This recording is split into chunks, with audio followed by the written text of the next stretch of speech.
할렐루야. 지난 주일이 우리 교회 절기상으로 성령 강림 주일이었습니다. 그리고 오늘은 삼위일체 주일로 지키는 그런 주일입니다.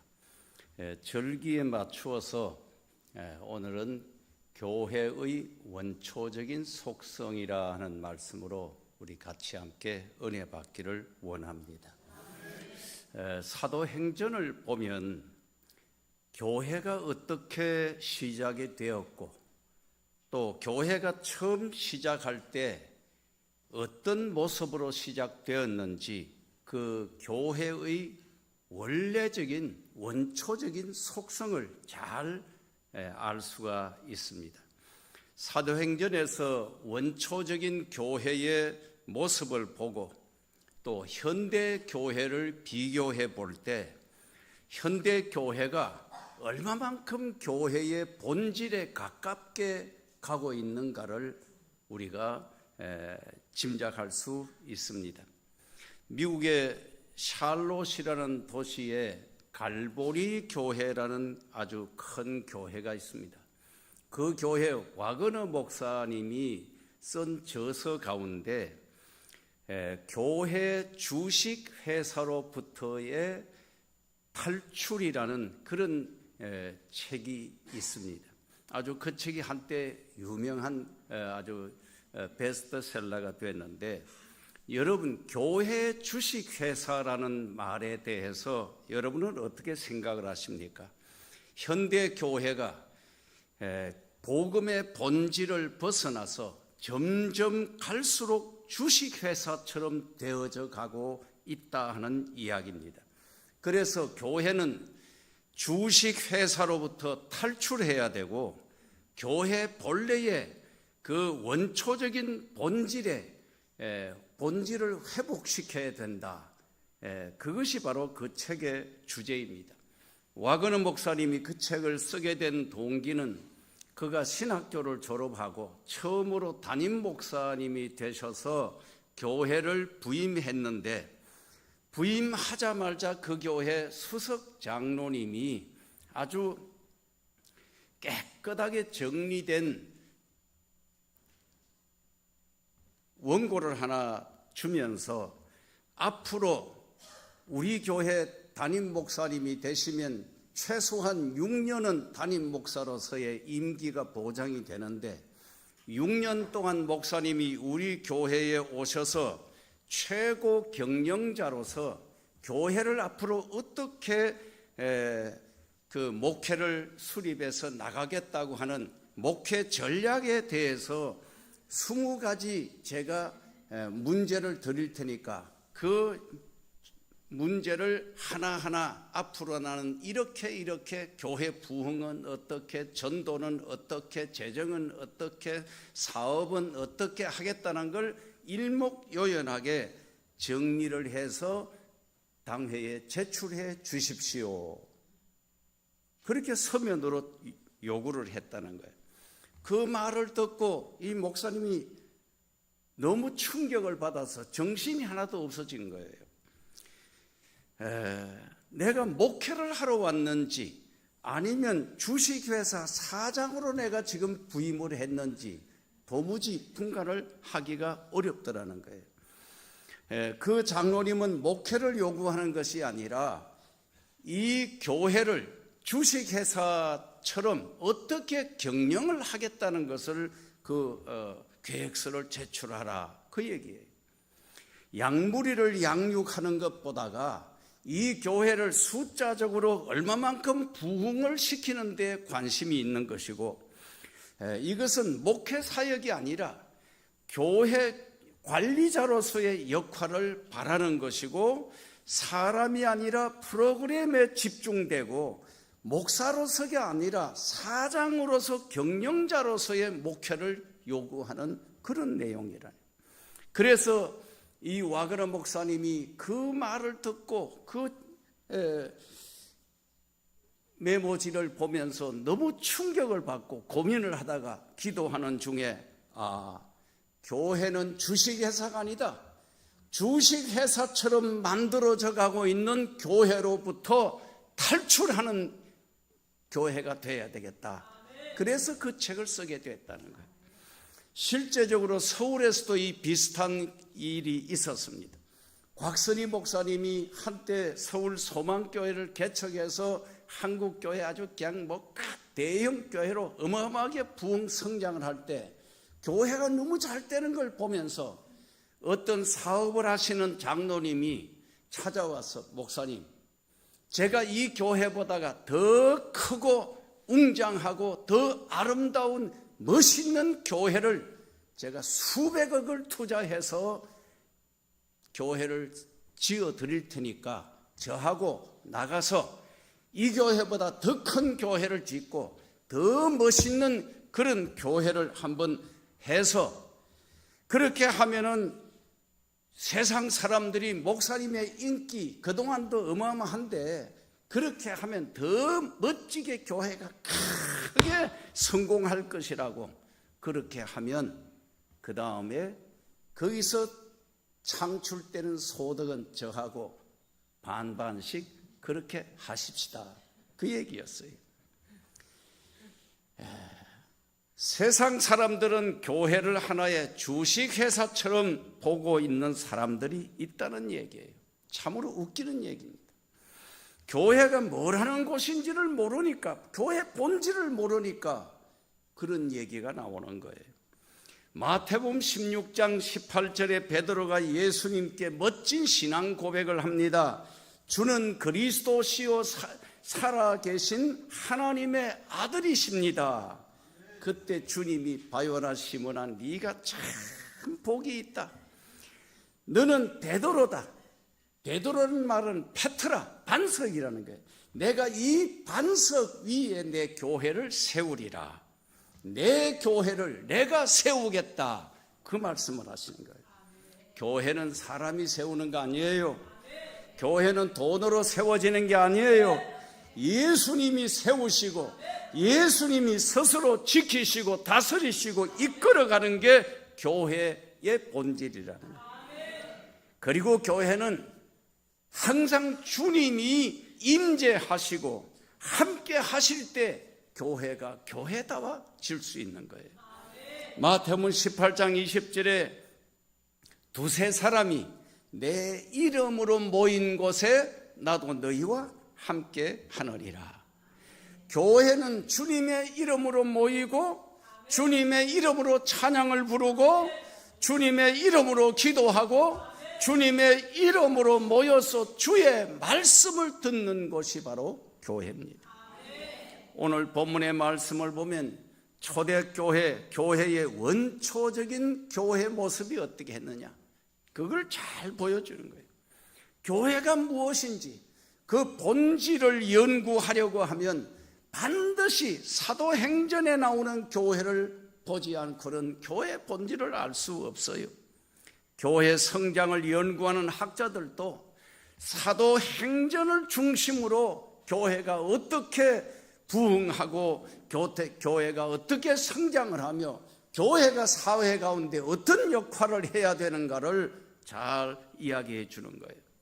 많은 사람들이 교회가 어떻게 하면 부흥하겠느냐, 그런 질문을 특히 후배 목사들이 선배 목사들에게 많이 묻습니다. 그 대답은 단순합니다. 초대 교회로 돌아가야 된다. 저는 목회하는 아들에게 수없이 그 얘기를 합니다. 다른 고민하지 말아라. 초대교회의 원초적인 교회 모습으로 돌아가라. 교회 본질에 충실해라. 그러면 교회가 된다. 내가 하는 게 아니라 하나님이 하신다. 교회 성장을 연구하는 학자들도 끊임없이 사도행전을 보면서 교회 성장을 연구하는 거예요. 억지로 교회를 부흥시키려고 애쓰고 숫자에 신경 쓰는 것이 중요하지 않아요. 교회 자체가 초대교회처럼 교회의 순수성을 회복하고 성령 충만하고 은혜 충만하고 강력한 생명력을 가진 그런 교회가 돼야 되는 거예요. 사람의 힘으로 부흥시키는 것이 아니라 하나님의 능력으로 부흥돼야 그게 진짜 부흥이에요. 하나님의 임재하심이 교회 안에 들어오면 느껴져야 되고, 여기 앉아서 예배를 드리면서 우리 모두가 하나님이 임재하고 계시다는 게 체험되어져야 되는 거예요. 교회 안에 들어오면 주님이 함께 하고 계시다라는 게 믿어져야 되고, 말씀이 육신이 되어 오신 예수님이 말씀 가운데 지금도 우리를 만나시고 역사하고 계시다라는 거, 말씀을 들을 때 마음이 뜨끈뜨끈해지고 감동 감화 역사가 일어나고, 이게 성령의 역사로 되는 거예요. 주님은 오늘날 교회라고 하는 옷을 입고 교회 안에 지금도 현존하고 계시다라는 사실을 믿으시기 바랍니다. 초대교회는 무엇보다도 말씀으로 역사하시고 성령으로 역사하는, 말씀과 성령이 동일하게 역사하시는 그런 교회였습니다. 어떤 분들은 북한에도 과연 교회다운 교회가 있을까요? 그렇게 묻습니다. 교회가 몇 개나 있고 신자 수가 얼마나 될까요? 하는 얘기도 합니다. 그러나 그게 중요한 게 아니고, 우리는 흔히 주일 낮예배의 출석 인원을 가지고 교회의 크기, 사이즈를 이야기합니다. 그러나 주님이 보실 때 교회의 기준은 달라요. 주님이 보시는 교회의 기준은 하나님의 말씀이 그 교회 안에 바르게 선포되고 있느냐 하는 것이 중요한 것이고, 그 교회 안에 성령님이 주인이 되셔서 성령이 함께 역사하고 계시느냐, 그게 중요한 거예요. 말씀이 없고 성령의 역사만 있다면 그것은 신비주의에 불과합니다.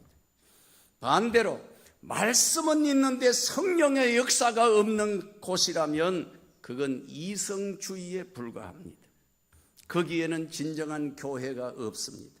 하나님의 말씀이 바르게 선포되고 성령의 역사가 일어나는 교회가 되고, 객관적인 계시와 주관적인 계시가 함께 아울러져서 주님이 친히 사람들을 불러 모으시고 만나 주시고 말씀들을 중생 회개케 하시고 변화시켜 주시고 구원시켜 주시고, 사도행전적인 교회가 바로 원초적인 교회의 모습입니다. 예수님께서 세상에 계실 때 말씀으로 각색 병자를 고치시고 귀신을 쫓아내시고 죽은 자도 살리시고 이적과 기사를 행하시고 하셨어요. 그래서 사람들이 그 모습을 보고 놀라게 되고, 예수님이 가시는 곳에는 사람들이 인산인해처럼 따랐습니다. 그 결과 누가 병을 고치고 누가 죽었다가 살아나고 그런 것이 중요한 게 아닙니다. 그 모든 사건을 통해서 예수님이 누구신가를 잘 알려주시는 거예요. 예수님은 병을 고치시는 의원으로, 때로는 능력을 행하시는 분으로, 하나님의 말씀의 대언자로, 우리를 구원하시는 구세주로 믿어지게 하는 역사. 말씀을 듣고 병고침의 기적을 체험하고 하나님의 표적을 보면서 이분은 하나님의 아들이시고 이분은 메시아고 이분은 우리를 구원하실 그리스도라고 믿어지게 됐다. 예수님의 사역의 초점은 무엇이라는 데 초점이 있는 게 아니고 이분이 도대체 누구냐 하는 데 집중되어 있다는 거예요. 그래서 주님은 사람들이 나를 누구라고 하더냐, 나를 도대체 누구라고 하더냐, 제자들에게도 너희는 나를 누구라고 생각하느냐, 주님은 그걸 물으셨어요. 베드로는 주여, 주님은 그리스도시요 살아계신 하나님의 아들이십니다라고 고백을 합니다. 교회는 예수를 우리의 주님으로, 하나님의 아들로, 우리의 구세주로, 만왕의 왕, 또한 만주의 주를 고백하고 모시고 있는 곳이 바로 교회입니다. 타 종교인들처럼 죽은 신을 섬기는 그런 곳이 아니라 우리는 죽었다가 살아나신 살아계신 하나님을 섬기는 교회예요. 오늘 본문 말씀에 성령 강림 이후에 사도들에게 권세가 나타나고 병든 자에게 손을 얹은 적 병이 낫는 기적들이 일어났다고 했습니다. 베드로와 요한이 성전 미문에 앉아서 구걸하고 있는 안전베일을 보고 나에게는 너에게 줄 수 있는 은과 금은 엽전 한 푼도 없지만은 그러나 곧 내게 있는 것으로 네게 주노니 나사렛 예수 그리스도의 이름으로 명하노니 일어나 걸어라. 그 한마디에 안전베이가 벌떡 일어났습니다. 성령이 충만한 베드로 앞에 아나니아 삽비라가 부부가 둘이 와서 전 재산을 팔아가지고 절반은 숨겨놓고 절반을 가져와서 이거네 판돈 전부를 다 드립니다 하고 내놓으니까 속이 빤히 들다 보이잖아요. 속이다가 그 영혼이 그 자리에서 바로 떠나버리고 죽었어요. 사도행전 5장 12절에 사도들의 손으로 민간의 표적과 기사가 많이 나타나게 되매 믿고 죽게로 나오는 자가 더 많으니 남녀의 큰 무리더라. 사도행전 5장 15절에 심지어 병든 사람을 메고 거리에 나가 침대와 요 위에 누이고 베드로가 지날 때에 혹 그림자라도 덮일까 바라고 사람들이 병든 자와 귀신 들린 자를 데리고 와서 나음을 받더라. 사람들이 베드로와 사도들을 통해서 나타나는 이적과 기사를 보고 놀라는 것은 기적의 사건 그 자체보다는 저 사람이 도대체 누구냐? 저 사람이 갈릴리 어부 출신이 아니냐? 저 사람이 어떻게 이런 일을 할 수 있느냐? 도대체 저 사람이 누구냐?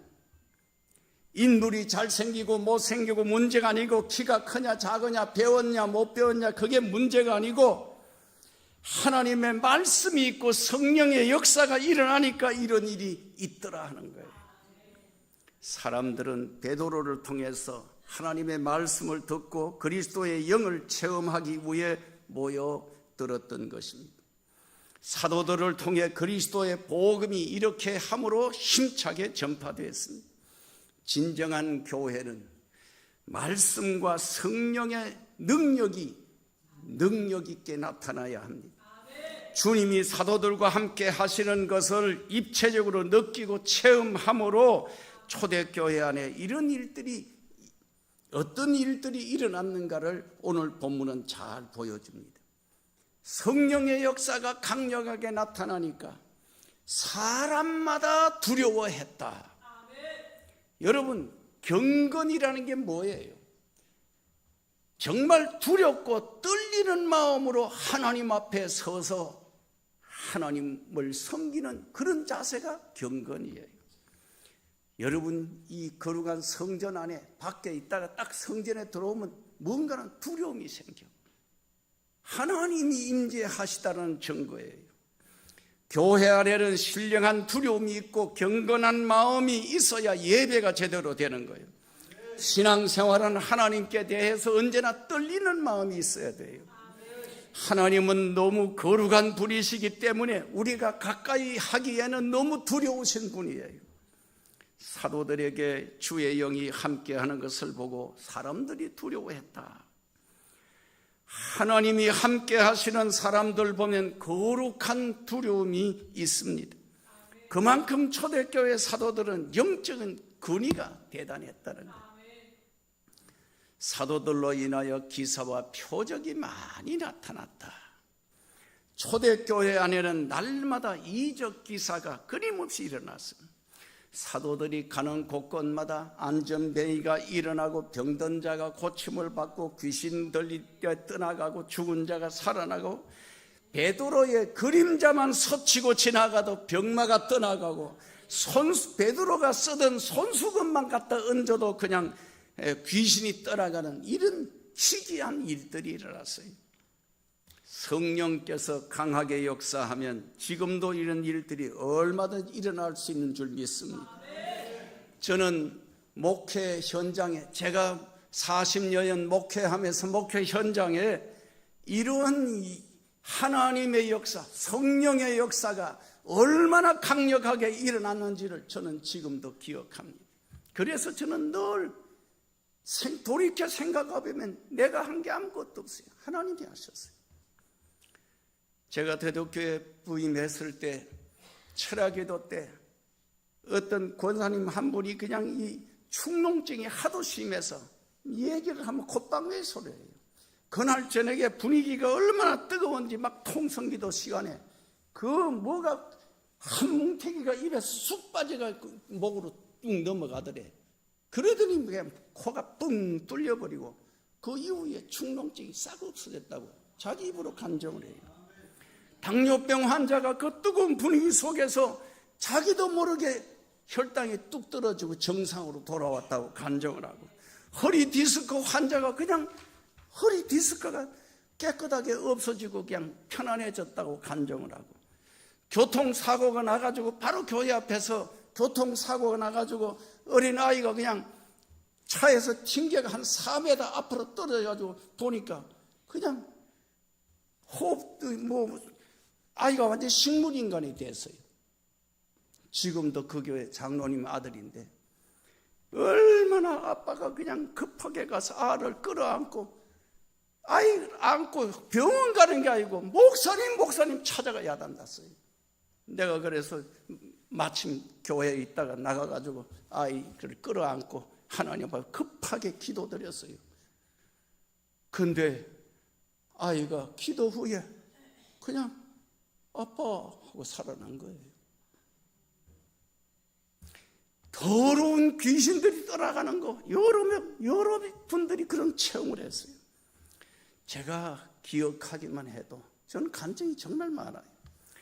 주의 영이 역사하시면 얼마든지 지금도 이런 역사는 끊임없이 교회를 통해 일어날 수 있는 줄 믿습니다. 초대교회는 믿는 사람들이 함께 모이기를 또한 힘썼다고 그래요. 교회 안에 은혜가 역사하면 사람들이 모여들기 시작해요. 서울의 순복음 중앙교회가 수십만 명 모이는 지금은 세계 최고의 교회가 됐는데, 조영희 목사님 처음에 서대문에서 텐트 쳐놓고 미군 텐트 쳐놓고 개척할 때 그 동네 무석이 엄마라는 그 귀신 들린 완전히 미쳐가지고 막 날뛰고 돌아다니는 무석이 엄마라는 사람이 어쩌다가 아들이 이렇게 붙잡혀가 교회를 왔는데, 조영희 목사님이 그 귀신 들린 여자를 보고 예수를 명하노니 더러운 귀신아 떠나라고 소리치면서 깨끗해졌고, 그날부터 그 교회가 불같이 일어나고 그 교회가 마침내 세계 최고의 교회가 됐어요. 오순절 성령의 역사도 모여서 기도할 때 일어납니다. 옥에 갇힌 베드로를 위해 다락방에 모여서 성도들이 합심 기도할 때 그날 밤 천사가 내려와서 베드로를 옥중에서 그냥 구해내는 이런 역사들. 너희가 두세 사람이 내 이름으로 모인 곳에 나도 너희와 함께 하느니라. 두세 사람이 합심하여서 메어달라고 부르짖으면 메어주고 풀어달라고 부르짖으면 풀어주는 역사가 일어난다. 여러분, 교회가 뭡니까? 원어의 에클레시아, 하나님의 부르심을 받은 사람들의 모임 그 자체가 교회는, 성도들이 모이기를 잘해야 진정한 교회가 되는 거예요. 그리고 초대교회는 가진 물건을 서로 통용해서, 여러분 은혜 받고 성령의 역사가 일어나면 가치관이 바뀌어져요. 주를 위해 아까운 것이 하나도 없어지고 성도들을 위해서도 주고 싶은 마음이 막 일어나고, 내가 대덕교회에서 보니까 은혜를 그냥 받으니까 딸랑 첫 직장 생활에가 첫 아파트 하나 사가지고 집이 딸랑 그 전 재산이야. 그거 그냥 헌금을 해뿌리더라고. 사람이 하는 게 아니에요. 사랑하는 사람을 위해서는 아까운 것이 없는 것처럼 우리가 성령의 은혜를 받고 나면 하나님 앞에 드리는 건 그냥 아까운 게 하나도 없어져. 그게 은혜 받은 사람의 모습이에요. 제가 은목문화원에 가끔 목사님들의 그 식사를 한두 번 대접할 때가 있는데, 어떤 목사님 나보고 그래요. 이 목사는 돈이 되게 많은가 보다. 여러분, 돈 많은 사람이 오히려 인색한 사람이 훨씬 많아요. 많아서가 아니에요. 드리고 싶은 거예요. 대접하고 싶은 거예요. 주고 싶고 나누고 싶은 거예요. 그게 하나님의 역사예요. 또 재산과 소유를 팔아 각 사람의 필요를 따라 나눠 주었다. 여러분, 사람이 목숨 다음으로 소중히 여기는 게 물질이래요. 술 취한 사람들 보면 이 계산이 잘 안 돼요. 그래서 그냥 돈 한 주먹 꺼내가지고 얼마인지도 모르고 그냥 푹푹 집어주고 하는 이런 우리 보잖아요. 무엇이든지 있다 그러면 그냥 하나님께 바치고 싶고 드리고 싶고 주고 싶고 막 이런 마음이 물결처럼 막 일어나는 거예요. 그게 교회예요. 여러분, 은혜 받고 나면 막 드리고 싶어요. 바치고 싶어요. 막 나누고 싶어요.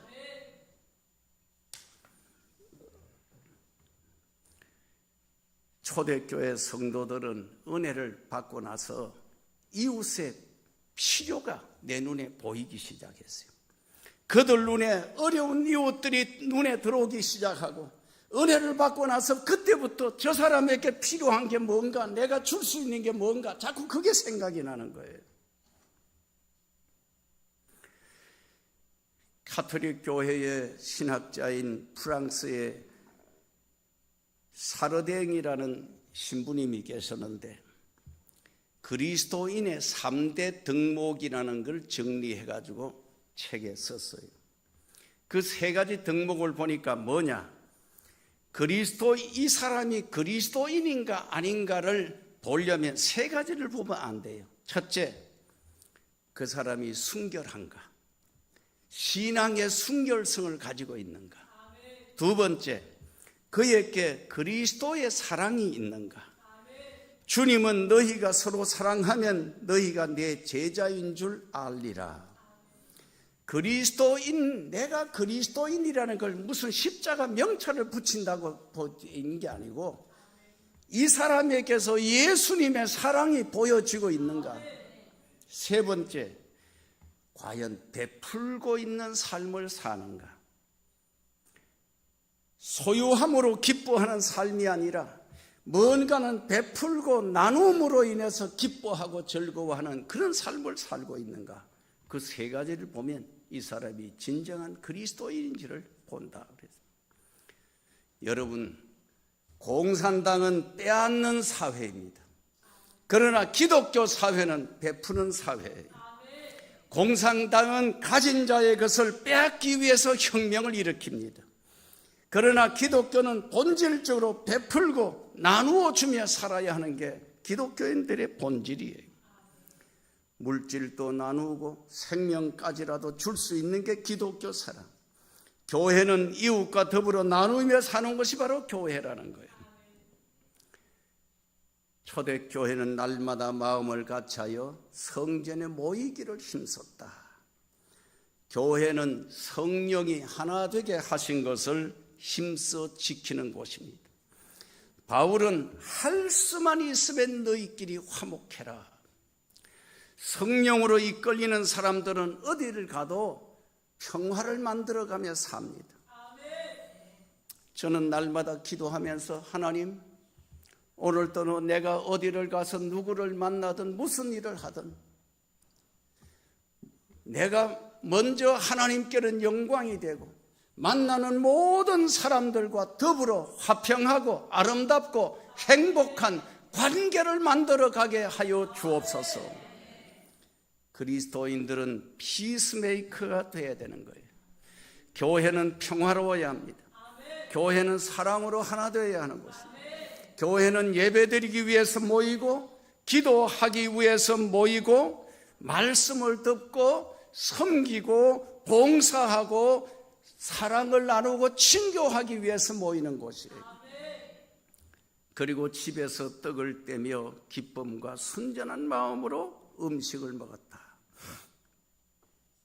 옛말에 쌀독에 인심 난다는 말이 있듯이 성도들이 모여서 음식을 함께 나누면서 정이 드는 거예요. 사람은 먹을 것이 있는 곳에 사람이 모여듭니다. 음식을 나누면서 정이 들고 음식을 먹으면서 자연스럽게 친교가 이루어지고 교제가 이루어지는, 저는 교회 안에서 늘 그런 얘기를 자주 합니다. 주방에 일하는 봉사자들 정말 귀하게 여겨라. 어떤 분들은 몸에 병이 나도록 일하는 분들이 많아요. 여러분, 주방 봉사자들을 보면 말이라도 항상 감사하고 격려하고 위로의 말씀을 나누시기 바랍니다. 교회 안은 이런 봉사자들이 여러 파트에서 이름도 없이 빛도 없이 일을 해주기 때문에 교회가 발전하고 지탱해 가는 것입니다. 그리고 성도들이 모이면 하나님을 찬미했다. 은혜 받은 성도들의 특징은 항상 그 입에 찬송이 살아있고 기도가 뜨겁다는 거예요. 마음이 기쁘면 저절로 노래가 나오고 찬송이 나옵니다. 기독교는 노래하는 종교입니다. 구약 시대 때부터 성전에는 찬양대가 있었습니다. 그리스도인들에게 찬양이 곧 능력이고 찬양이 곧 기도인 줄 믿습니다. 바울과 실라가 빌립보 옥중에서 찬송 부르고 기도할 때 닫혔던 옥문이 열리고 옥사장이 회개하는 이런 역사가 일어납니다. 찬양만 불러도 성경을 보면 적군이 물러가고 마귀가 떠나가는 역사가 일어나고, 다윗이 수금을 탈 때 사울왕에게 덮였던 악령이 떠났다 그랬어요. 성령이 역사하면 찬양이 뜨거워집니다. 온 백성들에게 칭송 듣는 교회가 됐다 그랬어요. 초대교회는 매력 있는 교회였습니다. 누구나 가보고 싶은 교회, 날마다 소문이 아름답게 퍼지는 그런 교회, 양포 같은 그런 교회. 주님은 너희는 그리스도의 향기다 그랬어요. 꽃이 피고 향기가 날리면 벌과 나비는 부르지 않아도 자기들이 스스로 날아들게 돼 있어요. 교회가 향기로운 소문을 자꾸 퍼뜨리면 이 근방에 향기를 찾는 사람들이 나비벌처럼 모여들 줄로 믿습니다. 이미 양포교회는 그런 교회예요. 교회는 교회 안에 있는 사람들이 좋으면 교회는 저절로 좋아지는 거예요. 교회 지도자들은 칭찬 듣고 존경받는 지도자들이 되어야 돼요. 요즘은 세상이 너무 밝은 세상. 어느 교회 누구 그러면 모르는 사람이 없어요. 교회 안에서 사람들이 말을 안 해도 사람들이 가만히 있어도 내가 어떤 사람인지 이미 다 알고 있어요. 사람들이 벌써 가까이 할 사람인지 저 사람은 멀리 할 사람인지 그 사람이 존경할 만한 사람인지 아닌지를 이미 다 알고 있어요. 초대교회는 세상 사람들이 교회를 보고 비난하고 욕하는 것이 아니라 칭찬으로 가득한 교회였다. 하나같이 교회를 칭찬하고 교회를 좋게 여기고 있었다는 거예요. 원초적인 초대교회는 사람마다 교회와 사도들에게 신령한 두려움이 있었고, 사도들을 통해 기사와 표적이 많이 일어나고, 믿는 사람들끼리 사랑으로 하나 되고, 서로 물건을 아까운 것 없이 통용할 줄 알고, 재산을 팔아 가난한 사람들에게 나누어 주고, 날마다 한 마음으로 성전에 모이기를 힘쓰고, 떡을 떼며 기쁨과 순전한 마음으로 음식을 나누고 하나님을 찬미하고 온 백성들에게 칭찬과 존경을 받는, 그래서 주님께서 그런 교회였기 때문에 날마다 구원받는 사람이 많아지는 부흥하는 교회가 되게 하셨더라. 여러분, 이 정도의 교회라면 지금도 매력 있는 그런 교회가 될 수 있습니다. 교회는 말씀이 충만하고 성령이 충만한 교회라야 합니다. 성령의 역사가 끊임없이 강하게 일어나는 그런 교회가 되어야 될 줄로 믿습니다. 교회가 본질을 회복하고 초대교회 처음 초창기에 그 원초적인 모습을 본다면 교회는 저절로 부흥하게 될 줄로 믿습니다. 우리 교회가 바로 그런 교회 될 수 있기를 바랍니다. 기도하겠습니다. 주님 은혜 감사합니다. 성령 강림 주일 주간을 보내면서 교회가 본래의 본질을 회복하고 초대교회처럼 돌아가야 된다는 사실을 다시 한번 말씀을 통해서 깨닫습니다. 주여 바라고 원합니다. 듣기만 하는 자가 아니라 이 말씀대로 살게 하여 주시옵소서. 예수 그리스도 이름으로 기도하옵나이다. 아멘.